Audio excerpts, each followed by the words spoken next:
क्षणभंगुर जीवन की कलिका, कल प्रातः काल खिली न खिली, मलयाचल की शुचि शीतल वायु, सुगंध समेत मिली न मिली।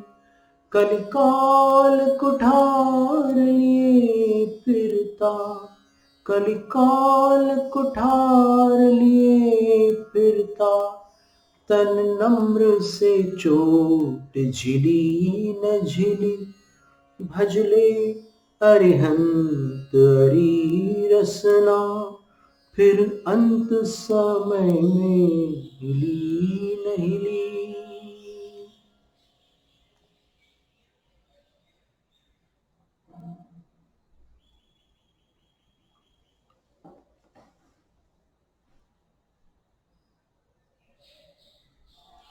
नमो अरहंताणम।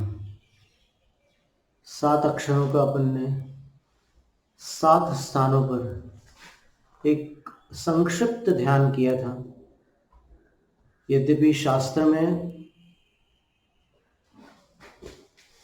उसके विषय में लिखा है कि आधे क्षण का ध्यान है और 1 क्षण 4 मिनट का है, तो आधा क्षण 2 मिनट का है। 2 मिनट नमो अरि या अर, नमो अरहंताणम,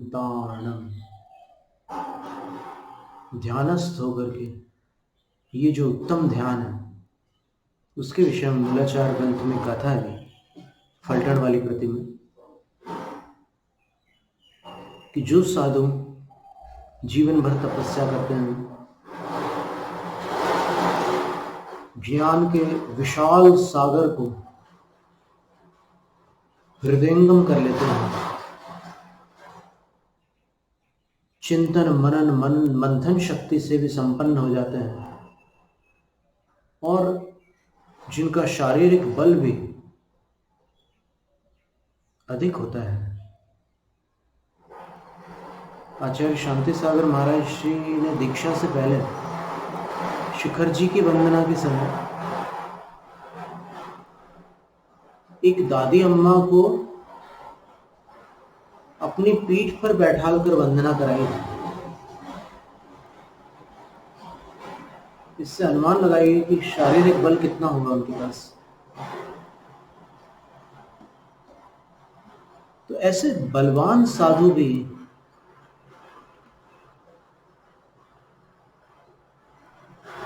अंत समय में जब गिनी चुनी श्वास बची हैं, तब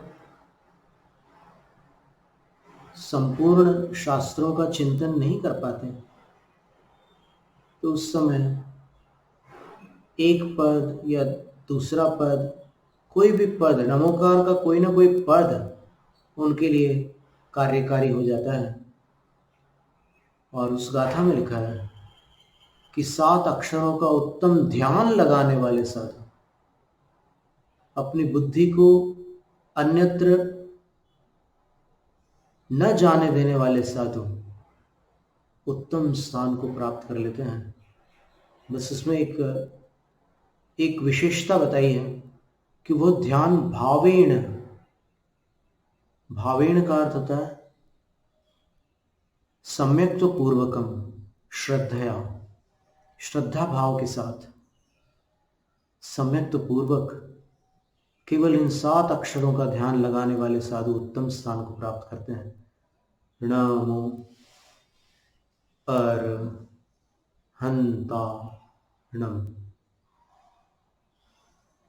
अद्भुत ध्यान है।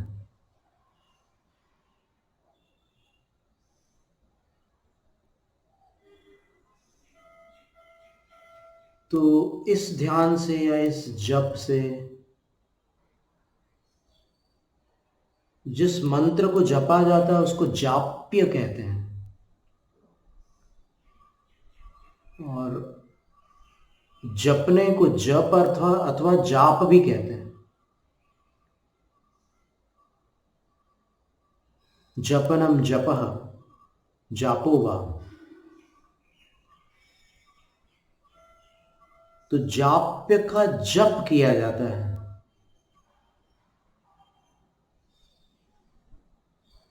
और इस ध्यान से उत्तम स्थान को कैसे प्राप्त करते हैं वे साधु?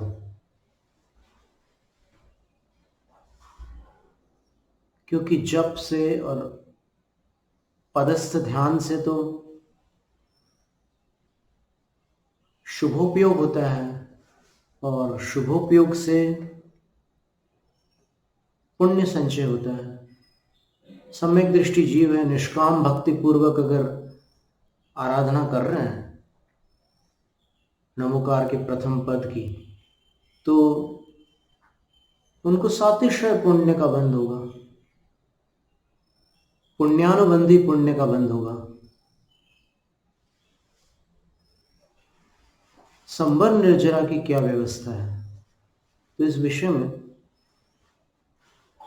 केवल नमो अर्हंताणम, केवल इस एक पद को लेकर जय धवला ग्रंथ में वीरसेन आचार्य महाराज ने एक बहुत ही अद्भुत बात कही है। आज भाग्य संयोग से जय धवला का स्मरण हुआ है, तो उस विषय को अपन पढ़ लेते हैं। कितना सुंदर कथन है।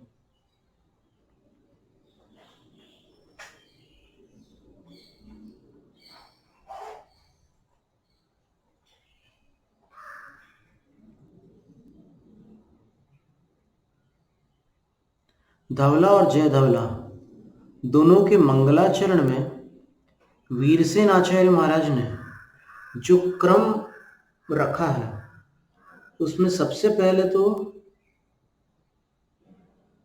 परमात्मा को नमस्कार किया,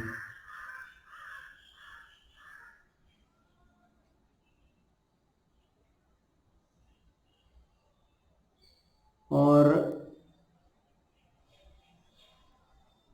तदुपरांत आगम को नमस्कार किया, और उसके उपरांत गणधरों को नमस्कार किया और पूर्वाचार्यों को नमस्कार किया। तो अभिप्राय ये हुआ कि जो नमस्कार का क्रम है उसमें परमात्मा तो देव कहलाते हैं, तो सबसे पहले देव को नमस्कार किया। वो देव गति के देव नहीं होते, आराध्य देव होते हैं, सबके देव होते हैं, देवों के भी देव होते हैं। देवाधिदेव, देवानाम अधिदेवः इति देवाधिदेवः, अधिदेव इत्यस्य कोऽर्थ वंदनीयः इत्यर्थः। देवों के अधिदेव, अधिदेव का क्या अर्थ है? तो बोले जो वंदनीय है, देवों के लिए भी जो वंदनीय है। ऐसे शतेंद्र वंद्य जिनेन्द्र देवाधिदेव कहलाते हैं।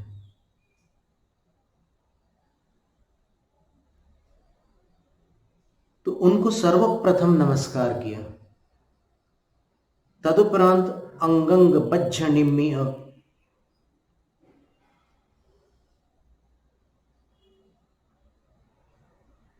अणाय मज्झंत निम्मलंगाय सुय देवय अंबाय नमोसया चक्षुमय्याय। सरस्वती की प्रतिमा को नमस्कार किया, यानी जिनवाणी को नमस्कार किया। वो प्रतिमा कैसी होती है? तो आकृति यद्यपि देवी जैसी होती है, परंतु वह देवगति की देवी रूप नहीं है, वह आगम रूप है। अंगंग बज्झनिम्य अर्थात अंग और अंग बाह्य से रचित है। क्या रचित है? अणाई मज्झंत निम्मलंगाय,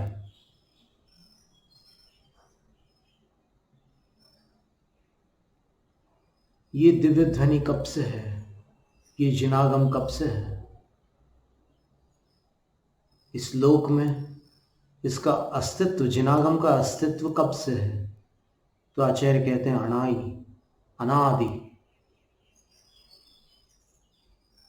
और अभी जो इसका अस्तित्व चल रहा है, क्या ये मध्य है? तो कहते हैं कि नहीं। जब जब वर्तमान काल पड़ेगा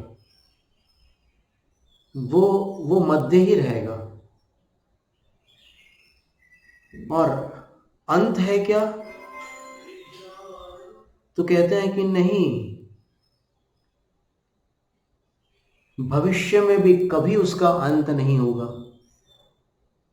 भरत ऐरावत क्षेत्र में श्रुत तीर्थों का विच्छेद होता है। जैसे अभी इस हुंडावसर्पिणी काल में जो श्रुत तीर्थ है, अर्थात जो आगम परंपरा है, आगम धारा है, वह महावीर निर्वाण के 20,317 वर्ष में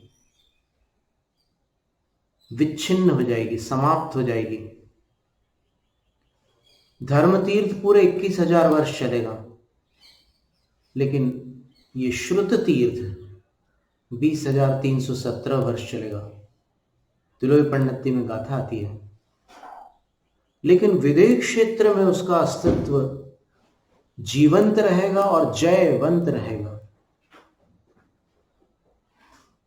यानी विदेह क्षेत्र में वो अस्तित्व तो रहेगा आगम का।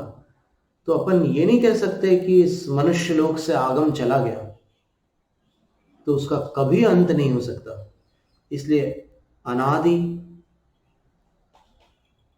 अमध्य, अनंत, निम्मलंगाय, अंग और अंग बाह्य से रचित, अनादि मध्यांत पवित्र शरीर है जिनका। ये सरस्वती माता का वर्णन, शरीर का वर्णन कर रहे, देखिए।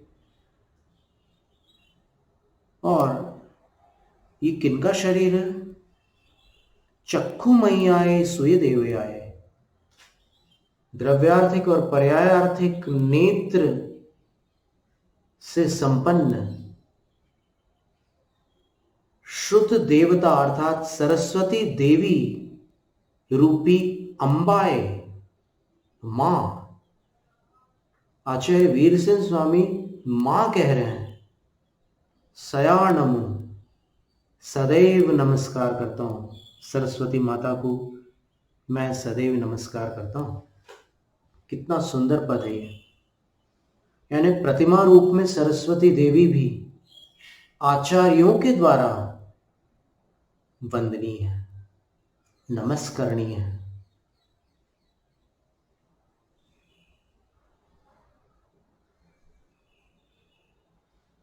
तो ये एक बड़ी सुंदर बात थी।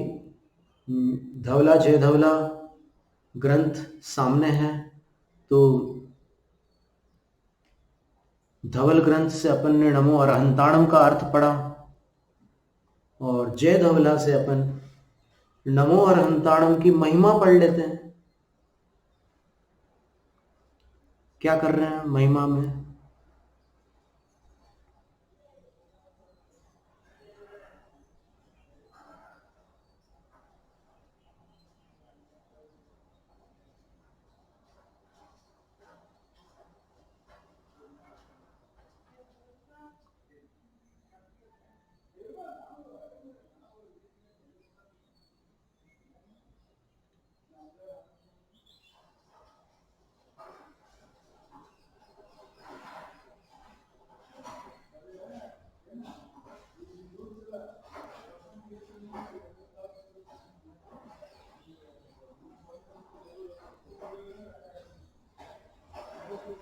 व्यवहारणयम पडुच्च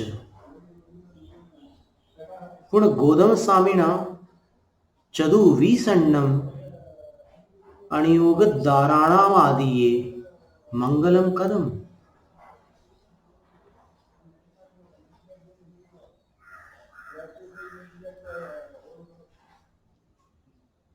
चौबीस अनुयोग द्वारों के प्रारंभ में गौतम स्वामी ने व्यवहार नय की अपेक्षा करके मंगलाचरण किया है। और नच व्यवहार नौ चप्पल हो।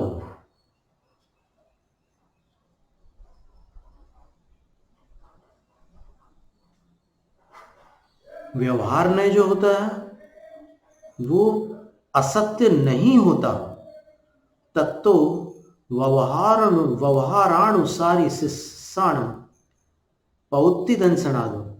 उसके कारण ही व्यवहार का अनुसरण करने वाले शिष्यों की प्रवृत्ति देखी जाती है। जो बहुजीवाणुग्रहकारी व्यवहारणों सोचीव समस्यदवोत्ति मणिनावहार्य गोधम थेरेण मंगलम तत्थ कयम। ये बहुत जीवों का उपकार करने वाला जो व्यवहार नय है, उसका हमें ग्रंथ रचना के प्रारंभ में आश्रय लेना चाहिए। ऐसा अपने मन से निश्चय करके गौतम स्थविर अर्थात इंद्रभूति गौतम गणधर ने तत्थ मंगलम कयम 24 अनुयोग द्वारों के प्रारंभ में मंगलाचरण किया है। अब इसके तीसरे अनुच्छेद में वीरसेन आचार्य लिखते हैं, पुण्य कम बंधत्थीणम देशव्याणम मंगल करणम जुत्तम न मुनीनम कम्मक्षय कंकुवाणमिति नवोत्तम जुत्तम। प्राकृत भाषा है, नमोकार मंत्र की ही भाषा है। हम इसकी वाचना करते हुए अर्थ कर रहे हैं। बहुत सुंदर वचन है। आचार्य कह रहे हैं, कोई प्रश्न करते हैं कोई शिष्य कि पुण्य कर्म का बंध जिनको इष्ट है, ऐसे देशव्रती अर्थात अणुव्रतियों के लिए मंगलाचरण करना योग्य है। हम मानते हैं कि अणुव्रतियों को पुण्य की आवश्यकता है, तभी तो महाव्रती बनकर आगे बढ़ेंगे। न मुनीनम कम्मक्षय कंकुवाणमिति, लेकिन जो कर्मों के क्षय की आकांक्षा रखने वाले मुनिराज हैं, उन मुनिराजों को मंगलाचरण करने की क्या आवश्यकता है? क्योंकि मंगलाचरण करने से पुण्य का बंध होगा, और साधु जो है वो पुण्य और पाप सबसे मुक्त होने के लिए साधु बने। इति न वोत्तम जुत्तम। आचार्य वीरसेन स्वामी उस शिष्य को रोकते हुए बोलते हैं कि ऐसा कहना उचित नहीं है। वो शिष्य प्रश्नवाचक मुद्रा में गुरु की ओर दृष्टिपात करते हुए उत्तर की प्रतीक्षा करता है। अभिप्राय स्पष्ट है कि ऐसा कहना उचित क्यों नहीं है, क्योंकि नमस्कार करना शुभोपयोग है, और शुभोपयोग से पुण्य का बंध होता है, और पुण्य की आवश्यकता अणुव्रतियों को है, महाव्रतियों को नहीं है, मुनिराजों को नहीं है। तो फिर मुनिराज क्यों करें नमस्कार? तो आचार्य कहते हैं कि ऐसा कहना उचित नहीं है। क्यों? पुण्य बंध हेयोत्तम पड़ी विशेषाभावाद मंगल सेव सराग संजम सवि परिचाग प्रसंगादो। आचार्य कह रहे हैं कि पुण्य बंध का जो हेतु है शुभोपयोग, वो श्रावकों में और मुनियों में समान रूप से पुण्य का बंध करता है। ठीक है ना? श्रावक अगर शुभोपयोग करेगा तो उसको पुण्य का बंध होगा, मुनि अगर शुभोपयोग करेंगे तो उनको पुण्य का बंध होगा। तो पुण्य बंध का कारण श्रावकों में और मुनियों में अलग अलग नहीं है, शुभोपयोग ही पुण्य बंध का कारण है, दोनों में। तो अगर आप ये कहते हो, शिष्य से कह रहे हैं गुरु, कि नमस्कार करने से साधु को पुण्य का बंध होगा, इसलिए साधु नमस्कार न करें, श्रावक ही नमस्कार करें, तो आचार्य उत्तर देते हैं कि मंगल सेव, बहुत सुंदर उत्तर है कि ठीक है, अगर तुम कह रहे हो कि मंगलाचरण साधु न करे, तो फिर साधु को शुभोपयोग के और कार्य भी छोड़ने पड़ेंगे। ध्यान रखना। और शुभोपयोग के और कार्य कौन से हैं साधु के? तो बोले सराग संयम सभी। साधु के पास जो छठे सातवें गुणस्थान में सराग संयम है, प्रवृत्ति रूप जो संयम है, वो भी तो शुभोपयोग है। तो सराग संयमस्य भी परित्याग प्रसंगादो, उसके परित्याग का भी प्रसंग आ जाएगा।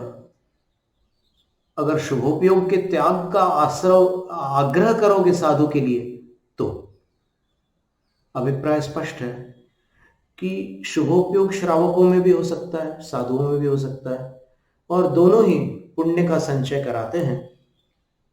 तो अगर कोई प्रश्न करता है कि नहीं, साधु को पुण्य का संचय न करके पुण्य की और पाप की सब कर्मों की निर्जरा करनी चाहिए, क्योंकि उनका लक्ष्य मोक्ष है, कर्मक्षय की आकांक्षा रखनी चाहिए उनको, और इसीलिए तो उन्होंने दीक्षा ली है। तो आचार्य कहते हैं कि अगर ऐसा कहोगे तो ठीक है, हम साधु मंगलाचरण नहीं करेंगे तो साधु शुभोपयोग के अन्य कार्य भी नहीं करेंगे। और वो अन्य कार्य क्या है? छठे सातवें गुण स्थान का जो सराग संयम है वो भी शुभोपयोग रूप है, तो उसको भी छोड़ना पड़ेगा। नच एवं, पर हे शिष्य, हे वत्स, ऐसा नहीं है।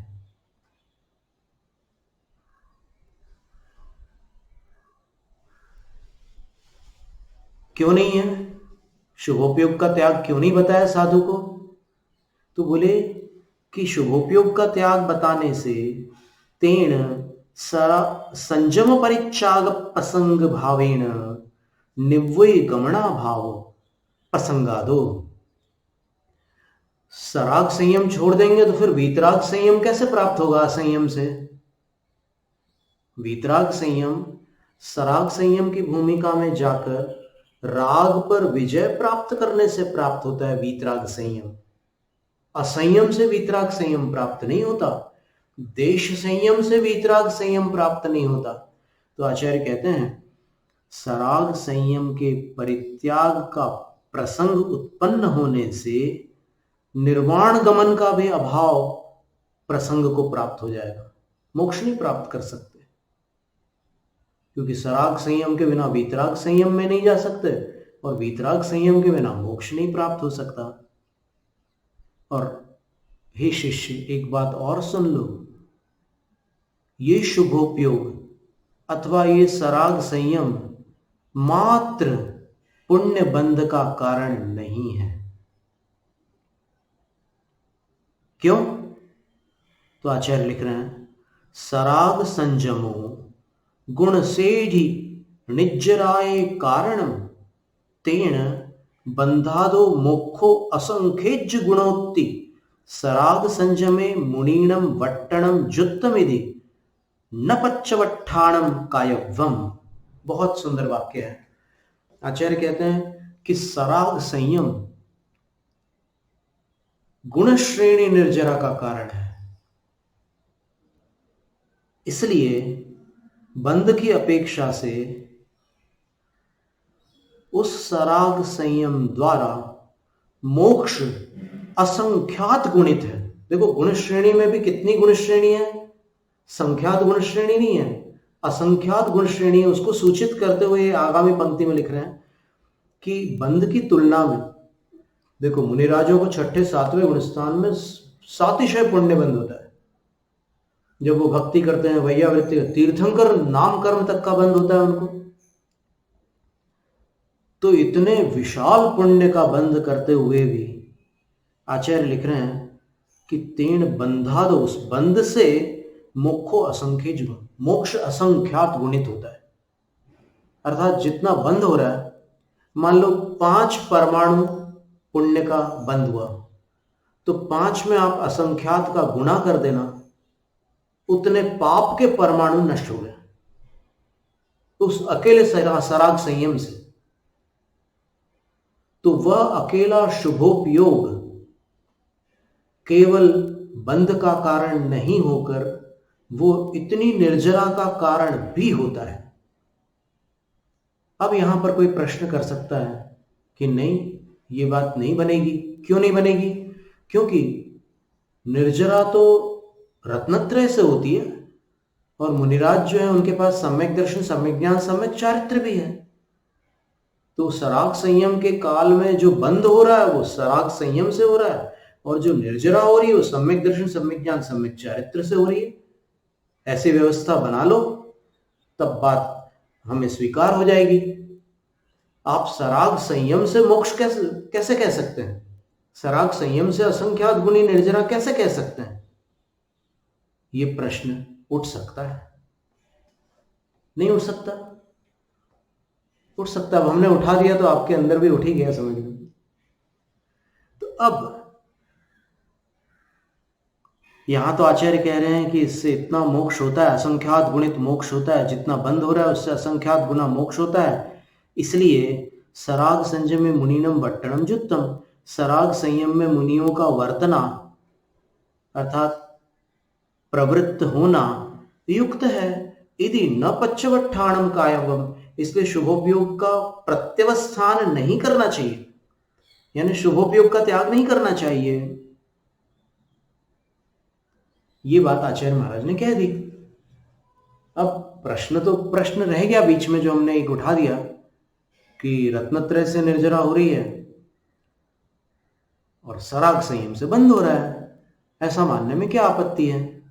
क्योंकि तत्वार्थ सूत्र में जो भी स्वाध्याय करने वाले हैं उनके अंदर ये प्रश्न तो आना ही आना है। देवायु के आश्रव क्या बताया तत्वार्थ सूत्र में? इसी सराग संयम से वो सूत्र प्रारंभ होता है 6ठे अध्याय का। सराग संयम संयमा संयम, सराग संयम संयमा संयमा काम निर्जरा बाल तपांसी दैवस्य सम्यक्त्वंच, ये सब देवायु के आश्रव बताए हैं। क्या कहा वहां पर? सराग संयम देवायु का बंद कराता है। तो ये सिद्ध हो गया कि सराग संयम बंध का कारण है, और देवायु पुण्य प्रकृति है तो पुण्य बंध का कारण सिद्ध हुआ। और क्या क्या है देवायु के आश्रव? तो बोले संयमा संयम, संयमा संयम भी देवायु का आश्रव है। और अकाम निर्जरा, यानी संकल्प पूर्वक निर्जरा नहीं की, कामना नहीं की निर्जरा करने की, लेकिन प्रसंग ऐसा आ पड़ा कि मान लो भोजन नहीं मिला किसी दिन, तो समता भाव से उसको सहन कर लिया, तो उस समय जो आयु का आश्रव होगा वो देवायु का होगा। या फिर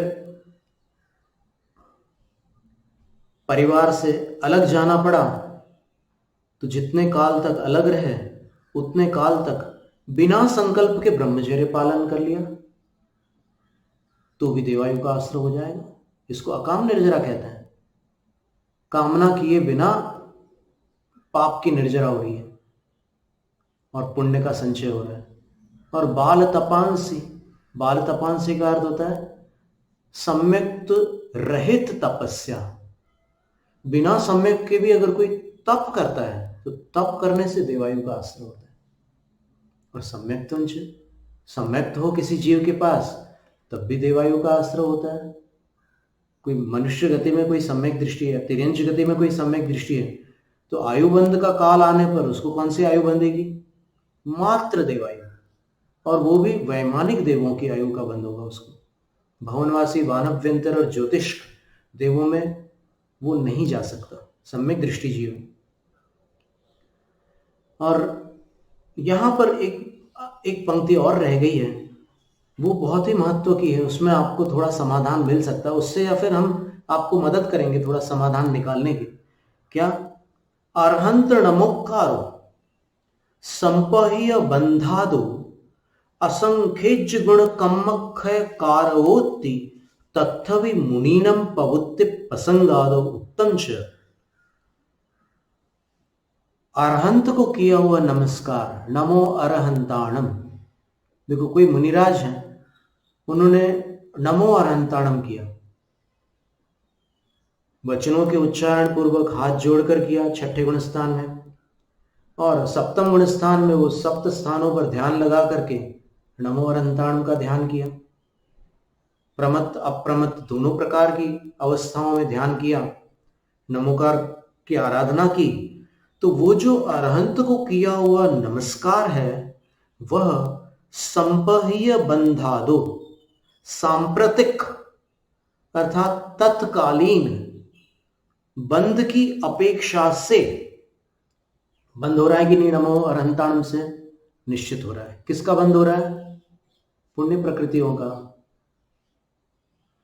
आहारो अपमत्ते, आहारक द्विक जो पुण्य प्रकृति है, जिससे साधु के सिर से एक आकृति निकलती है श्वेत वर्ण की, शुभ्र वर्ण की, और वो एक हाथ की आकृति होती है, छठे गुणस्थान में निकलती, बंधती सातवें गुणस्थान में। याद ध्यान में रखने की बात है कि वो अप्रमत्त गुणस्थान में वो ध्यान में बैठे हुए हैं और उनको आहारक प्रकृति का बंध हो रहा है। महान पुण्य प्रकृति, असाधारण पुण्य है।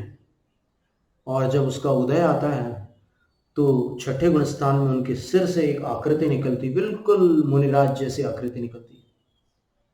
और अंतर मुहूर्त में छठे गुणस्थान का काल पूर्ण होने से पूर्व वो आकृति साधु के अंदर उस समय जो भी भावना होगी, शिखर जी की वंदना कर लूं, विदेह क्षेत्र के 20 तीर्थंकरों की वंदना कर लूं, अथवा कोई केवली श्रुत केवली से शंका समाधान कर लूं, अकृत्रिम चैत्यालयों के दर्शन कर लूं, ये जो भावना होती है वो सिर के ऊपर से उनके एक जो आकार निकलता है, आहारक शरीर बोलते हैं उसको, एकदम शुद्ध होता है वो आकार ऐसे मुनि के शरीर को छोड़ करके ऐसे चला जाता है और वो जा करके ऐसे अनुश्रेणी गति होती है उसकी। तो अनुश्रेणी में उस आकाश प्रदेश की पंक्ति में जो भी केवली श्रुत केवली अकृत्रिम चैत्य चैत्यालय तीर्थंकर उनको प्राप्त हो जाते हैं, तो उनकी वंदना करके तत्काल वापस आ जाते हैं। छठे गुणस्थान से पहले उनको वापस लौटना होता है काल पूर्ण होने की, क्योंकि फिर सप्तम गुणस्थान हो जाएगा, तो सप्तम गुणस्थान में वो नहीं रहता। तो इतने अंतर मुहूर्त काल में वो सब काम करके लौट आता और जो भी शंका समाधान सब कुछ उनको प्राप्त हो जाता है, जो भी दर्शन करने उनको दर्शन हो जाता है। ये महान रिद्धि है, इस काल में नहीं है। कोई बिरले साधु को ही ये रिद्धि होती है, आहारक रिद्धि। तो यहां आचार्य कह रहे हैं कि वो सप्तम गुण स्थान में ऐसे ऐसी पुण्य प्रकृतियों का संचय हो रहा है, लेकिन उसकी तुलना में देखो अरहंत नमोकारो, अरहंत नमो अरहंताणम, अरहंत नमोकारो का अर्थ क्या हो गया? नमो अरहंताणम। इस नमस्कार से सांप्रतिक बंध की तुलना में असंख्य गुण कमख कारोति, वह अरहंत को किया हुआ नमस्कार असंख्यात गुणित पाप कर्मों का क्षय करने वाला होता है। जितना पुण्य का संचय हुआ उससे असंख्यात गुना पाप का अपचय हुआ, अर्थात क्षय हुआ। तो ये घाटे का सौदा है या फायदे का? अधिक क्या हो रहा है ये देखते हैं ना। और जो बंद हो रहा है वो भी पुण्यानुबंधी पुण्य का बंद हो रहा है, वो कोई संसार में फंसाने वाला पुण्य नहीं है। भाव संग्रह ग्रंथ में देवसेन आचार्य महाराज ने लिखा है, सम्माइठी पुण्यम न होई संसार कारणम नियमा, मुखस होई हेउ जय विनियाणम न सो कुणई। सम्यक दृष्टि का पुण्य नियमतः संसार का कारण नहीं होता, वो मोक्ष का ही परोक्ष कारण होता है। एक शर्त बता दी कि यदि वह निदान नहीं करता, सांसारिक सुखों की कामना न करे, तब उसका पुण्य मोक्ष में सहायक होता है। तो मुनिराज में तो निदान होता ही नहीं है। ये जो दुर्ध्यान है, वो भावी भोगों की आकांक्षा करना मुनियों में संभव ही नहीं है। वैराग्य के साथ ही नहीं हो सकती भोगों की कांक्षा। तो ऐसी स्थिति में मुनिराज का वो पुण्य मोक्ष का ही कारण बनने वाला है, तो उसका त्याग क्यों करे मुनिराज? इति, इसलिए तत्थवि मुनिणम पवुत्तिक प्रसंगादो, उसमें मुनियों की प्रवृत्ति प्रासंगिक है, अप्रासंगिक नहीं है। कितनी सुंदर बात कही है। उक्तंच, और आचार्य महाराज उसके लिए प्रमाण दे रहे हैं। प्रमाण क्या दे रहे हैं? मूलाचार की गाथा को प्रमाण में दे रहे हैं। क्या प्रमाण दे रहे हैं?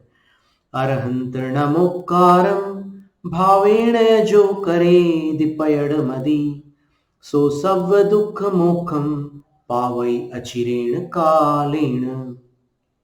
भावेण, श्रद्धया, सम्यक्त पूर्वकम, यह प्रयतमति, सावधान चित्तः, अर्हत नमस्कारम करेदि, करोति, स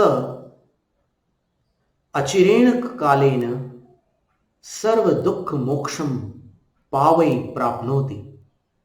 जो मुनिराज श्रद्धा के साथ अरहंतों को नमस्कार करते हैं और प्रयत्नमति, सावधान चित्त होकर के नमस्कार करते हैं, वे सर्व दुखों से मोक्ष को प्राप्त कर लेते हैं। कब कर लेते हैं? अचिरेण कालेण, अल्प काल में, बहुत अल्प समय में सर्व दुखों से मुक्ति प्राप्त कर लेते हैं। कितनी सुंदर बात है। और इसके बाद अनुच्छेद 4 में आचार्य कह रहे हैं, तेण, इसलिए, सोवण, भोयण, पयाण, पच्चावण, सत्थ पारंबादि क्रियासु नियमेण अरहंत नमोक्कारो कायवोत्ति सिद्धम। इसलिए यह सिद्ध हुआ कि सोते समय, भोजन करते समय, विहार करते समय, कहीं से वापस लौटते समय, शास्त्र प्रारंभ आदि करते समय, इन सभी क्रियाओं में नियम से अरहंतों को नमस्कार करना चाहिए। ये बात सिद्ध हुई। क्या सुंदर बात। घर से बाहर निकलते समय नमो अरहंताण, तो वो जो उपदेश उसको मिला था सुभग, उस बालक को, उसकी पुष्टि हो रही है यहां पर। उन मुनिराज ने प्रथमानुयोग में उस बालक को उपदेश दिया कि हे बालक, हे वत्स, अब तुम जो भी काम करो उस काम को प्रारंभ करते समय नमो अरहंताण, ये 7 अक्षर बोल लिया करो। और बालक ने वैसा करना प्रारंभ कर दिया। एक भव धारण करके मोक्ष को प्राप्त हो गया सुदर्शन महामुनि। तो अब ये बात स्पष्ट हो गई। जय धवला, जो कि सिद्धांत ग्रंथ है, उससे ये बात पुष्ट हो गई कि नमो अरहंताणम केवल बंध का कारण नहीं है, वो असंख्यात गुण श्रेणी निर्जरा का कारण है। तो प्रश्न क्या था वो, जो अपनी एक चर्चा निकली थी कि नहीं, सराग संयम से तो पुण्य का बंध होता है, रत्नत्रय से कर्मों की निर्जरा होती। रत्नत्रय बंध का कारण नहीं है, स्वीकार है, रत्नत्रय बंध का कारण नहीं है, क्योंकि मोक्षोपायो न बंधनोपाय। पुरुषार्थ सिद्धिपाय में 211वीं कारिका में अमृतचंद्र सूरी ने लिखा है कि जो मोक्ष का उपाय होता है वो बंध का उपाय नहीं हो सकता। तो रत्नत्रय तो मोक्ष का कारण है, इसमें कोई संदेह नहीं है। लेकिन जो सराग संयम है, नमो अरहंताण, अरहंतों को किया हुआ नमस्कार है, वो शुभोपयोग होते हुए भी केवल पुण्य बंध का कारण न होकर निर्जरा का कारण है। ये बात इस पंक्ति से प्रमाणित हुई, क्योंकि आचार्य महाराज ने ये नहीं कहा कि अरहंत नमोक्कारो संपय ऋणतयम असंख्य गुण निज्जरा कारयम इति। ये नहीं कहा कि रत्नत्रय असंख्यात गुणी निर्जरा का कारण है। प्रसंग क्या चल रहा था? नमो अरहंताणम का प्रसंग चल रहा था। तो आचार्य महाराज ने यह कहा कि नमो अरहंताणम बंध की तुलना में असंख्यात गुणी निर्जरा का कारण है। तो एक बात ध्यान में रखना कि रत्नत्रय तो साधु ने जब से दीक्षा ली है तब से संलेखना तक रहेगा, एक राजमार्ग की अपेक्षा। कई बार ऐसी स्थिति भी होती है कि बीच में निचला गुणस्थान आ जाता है, कभी असंयम का गुणस्थान भी आ जाता है, कभी मिथ्यात्व में भी पतन हो सकता है, फिर वापस स्थितिकरण करके ऊपर आ जाता है।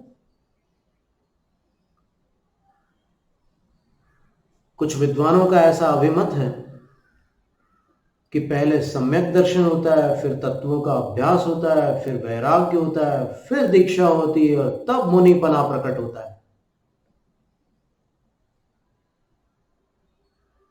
इसलिए बिना सम्यक दर्शन के दीक्षा योग्य नहीं है, ऐसा मत है। पर अब बात ऐसी है कि सम्यक दर्शन हुआ या नहीं हुआ, इसको अपन कैसे पहचाने? तो केवल स्थूल रूप से यही देखा जाएगा कि अपन अपनी ओर से बुद्धिपूर्वक कोई भी मिथ्यात्व का भाव अथवा कोई भी मिथ्यात्व रूप प्रवृत्ति न कर रहे हो, ठीक है ना, और दीक्षा ले ली। अब यदि ये कहो कि नहीं चौथा गुणस्थान हो तभी दीक्षा लो, जब तक गुणस्थान ना हो सम्यक दृष्टि का तब तक मत लो दीक्षा, तो अब गुणस्थान का कैसे पता करोगे? गुणस्थान तो केवली भगवान जानते हैं, अथवा अवधि मनः पर ज्ञानी भी कथनचित जान सकते हैं। तो क्या करोगे? और चलो ठीक है, इस तरफ से आपने ऐसा लगाया कि ये गुणस्थान हो फिर मुनि दीक्षा लेकर भावलिंगी बन जाना, छठे सातवें में पहुंच जाना। अब उधर से लगा के देखो, कोई मुनिराज है, भावलिंगी मुनिराज है, और ऐसा तो नहीं है कर्म सिद्धांत में कि भावलिंगी मुनिराज कभी वापस द्रव्यलिंगी न हो। भावलिंगी मुनि है, छठे सातवें गुणस्थान में है, अकस्मात कोई कर्म का ऐसा उदय आ गया, मान लो प्रत्याख्यानावरण कषाय उदय में आ गई, पंचम गुणस्थान में पहुंच गया, भावलिंग तो नहीं रहा। पंचम गुणस्थान कोई भावलिंगी साधु का गुणस्थान नहीं है, वो तो संयमा संयम गुणस्थान, श्रावकों का गुणस्थान है। तो मुनिराजों का जो गुणस्थान नहीं है उसमें अगर मुनिराज आ जाए तो वो भावलिंगी तो नहीं रहे। तो अब क्या करें?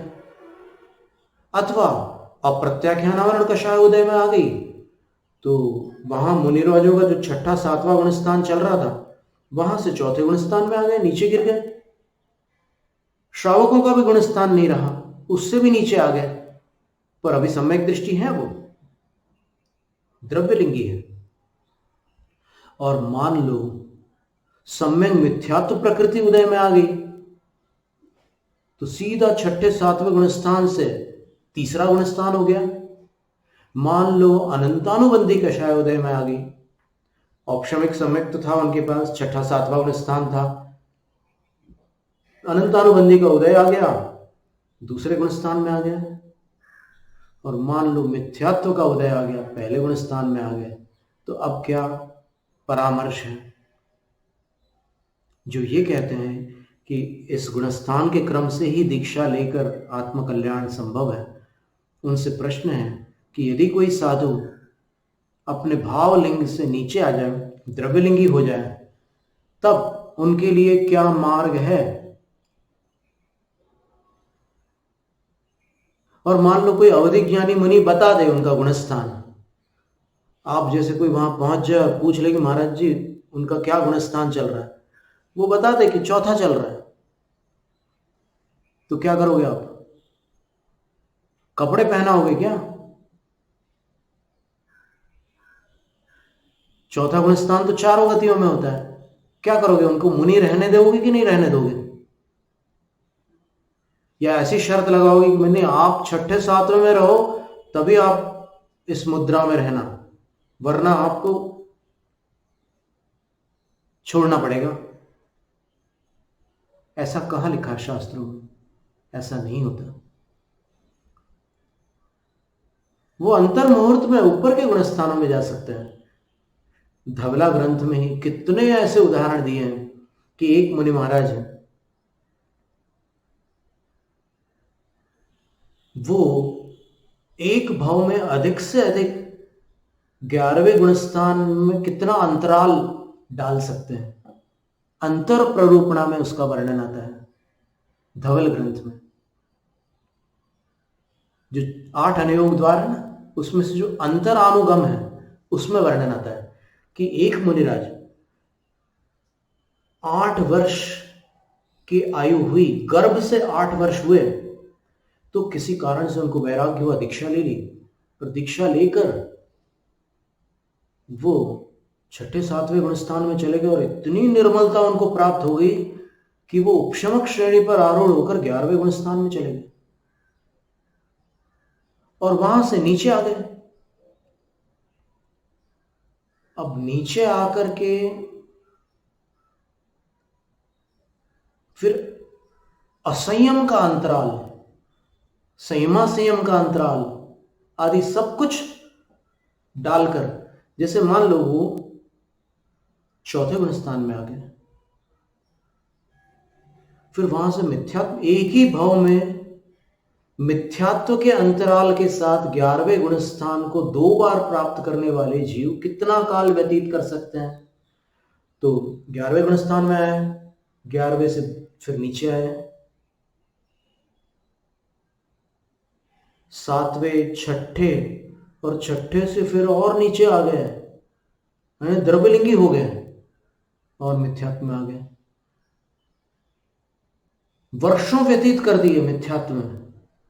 एक पूर्व कोटि की आयु थी उनकी, 84 लाख वर्षों का एक पूर्वांग होता है, 84 लाख पूर्वांगों का एक पूर्व होता है, और 1 करोड़ पूर्वों की एक पूर्व कोटि होती है। तो 8 साल की कोई गिनती नहीं उसमें, इतना अल्प काल है 8 वर्ष की आयु, और उतना लंबा काल मुनि दीक्षा के साथ उन्होंने व्यतीत किया। और उसके बाद फिर जब आयु पूर्ण होने को थी, वापस भावलिंगी बन गए और 11वें गुणस्थान में उनकी आयु पूर्ण होती है, सर्वार्थ सिद्धि चले जाते हैं। क्या करोगे?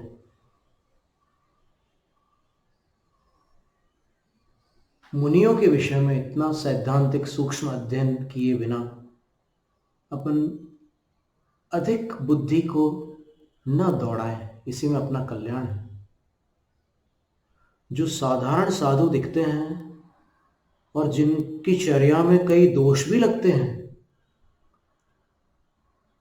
वो भी रातों रात प्रायश्चित करके ऐसे शुद्ध बन जाते हैं कि सल्लेखना के काल में उनकी सल्लेखना की प्रशंसा जो यहां भरत क्षेत्र में हो रही है, जिनको कई लोग तो साधु ही नहीं समझ रहे हैं, उनकी सल्लेखना की प्रशंसा विदेह क्षेत्र के समवसरणों में तीर्थंकर के मुख से होती है।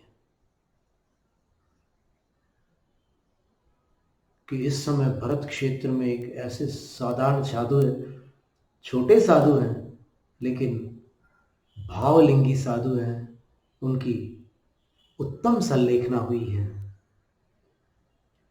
भले ही वो सौधर्म स्वर्ग में गए और सौधर्म स्वर्ग में भी उनकी आयु भले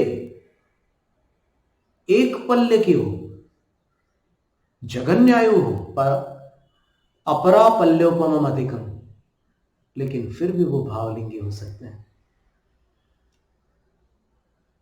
और जिनको श्रेष्ठतम समझा जाता है, हो सकता है, अभी हम किसी व्यक्ति विशेष पर फोकस करके नहीं बोल रहे, पूरे पंचम काल की हम बात कर रहे हैं।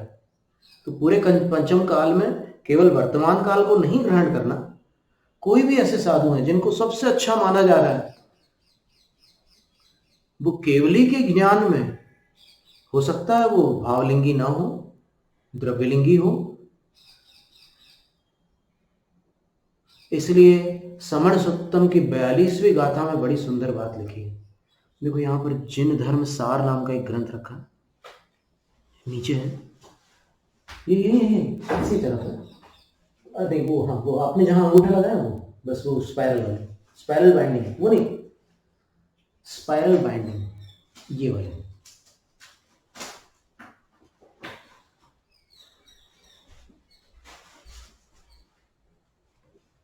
जैन धर्मसार, बहुत ही सुंदर ग्रंथ है, लेकिन इसकी प्रतियां अभी उपलब्ध नहीं है। ये सभी ग्रंथों में से जो सारभूत गाथाएं थी उनका संग्रह करके जिनेंद्र वर्णी जी ने बनाया था। फिर कालांतर में और भी गाथाएं इसमें जोड़ करके समण सुत्तम के रूप में इसका प्रकाशन हुआ था। और विशेष आग्रह तो था इसको बनाने का, वो आचार्य विनोबा भावे हुआ करते थे। वर्धा में एक पवनार नाम का स्थान है, वहां पर उनका आश्रम था। तो इसमें उन्होंने एक गाथा दी। सारे जैन शास्त्रों का आलोडन करने के बाद उन्होंने गाथाओं का इतना सुंदर संग्रह किया। उन्होंने एक गाथा दी,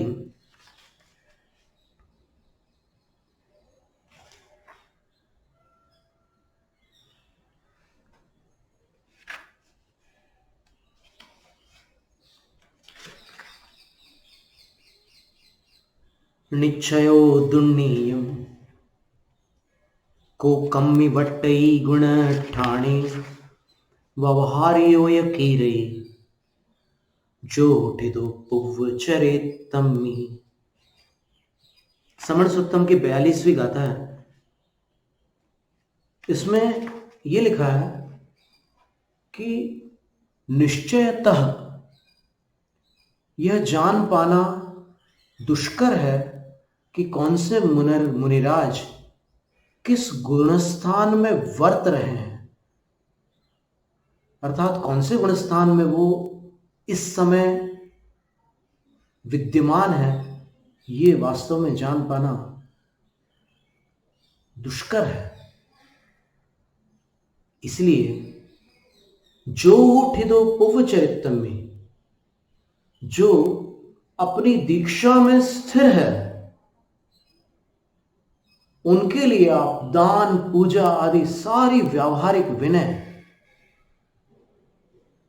साधु मानकर करते रहे, इसी में अपना कल्याण है। अगर आपने अपने मन में शंका की तो एक स्थिति ऐसी भी हो सकती है, जिनेंद्र वर्णी जी ने ही एक पंक्ति लिखी थी कि यदि आप शंका करोगे साधुओं के गुणस्थानों के विषय में तो आपके घर साक्षात कुंदकुंद आचार्य भी आहार नहीं ले पाएंगे, क्योंकि उनके माथे पर नहीं लिखा रहेगा कि वो भावलिंगी है।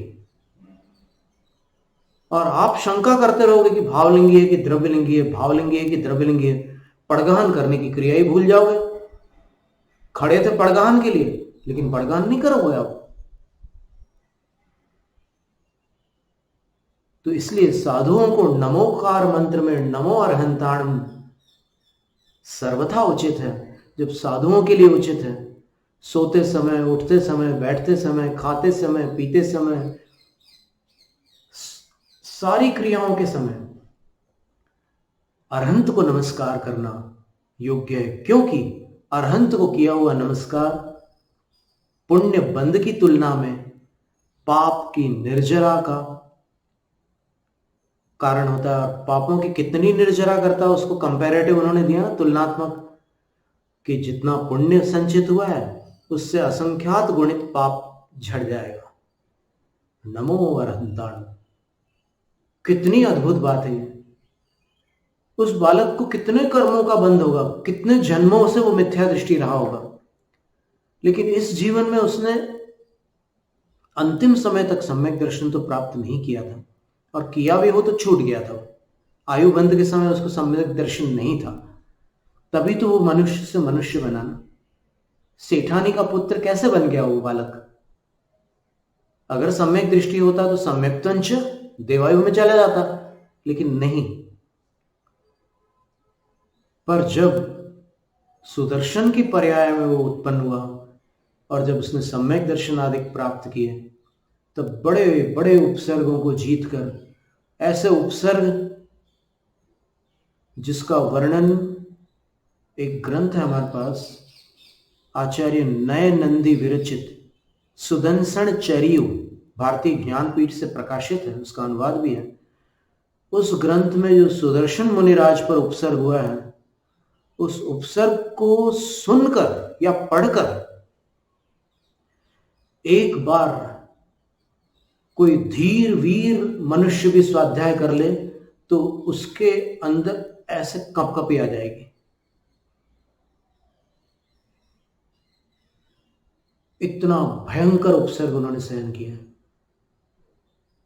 जैसे पार्श्वनाथ भगवान ने कमठ के जीव उस ज्योतिषी देव शंबर के उपसर्ग को सहन किया था, 7 दिन सहन किया था, उसी प्रकार सुदर्शन महामुनि ने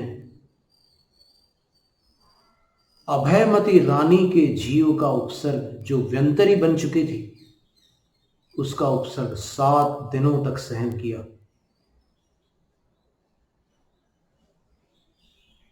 फिर सुदर्शन के उपसर्ग का निवारण करने के लिए, मुनिराज के उपसर्ग का निवारण करने के लिए एक यक्ष देव उपस्थित हो गए थे। और ऐसा नहीं है, देवलोक साधुओं से प्रभावित नहीं होते। कोई बहुत ही निर्मल साधु होते हैं तो देवलोक प्रभावित हो जाते हैं। जैसे सिद्धप्पा स्वामी थे,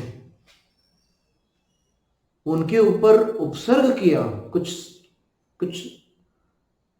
दुष्ट महिलाओं ने उनके ऊपर उपसर्ग किया, दुष्ट बालकों ने उपसर्ग किया। अब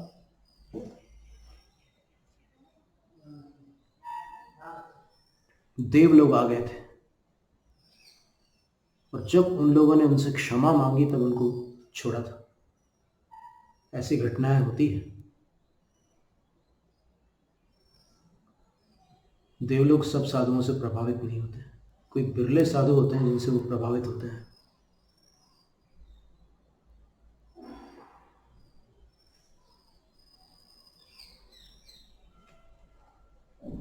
साधुओं को देवों से प्रभावित नहीं होना है, ये तो बात ठीक है, पर इस तरह से ये नमो और अंताणम की महिमा का वर्णन था।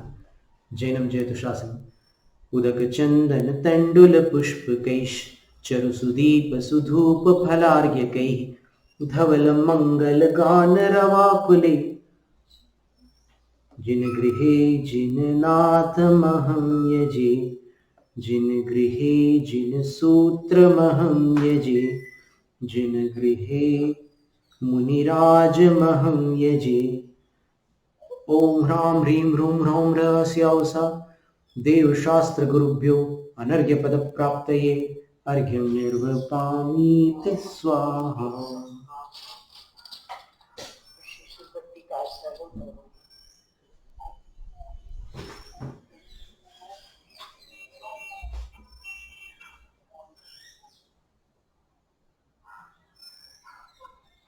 कोटि कोटि नमन, कोटि कोटि वंदन, कोटि कोटि इच्छा भाव महाराज जी। अद्भुत ही ज्ञान देते हैं आप, अद्भुत प्रवचन, अद्भुत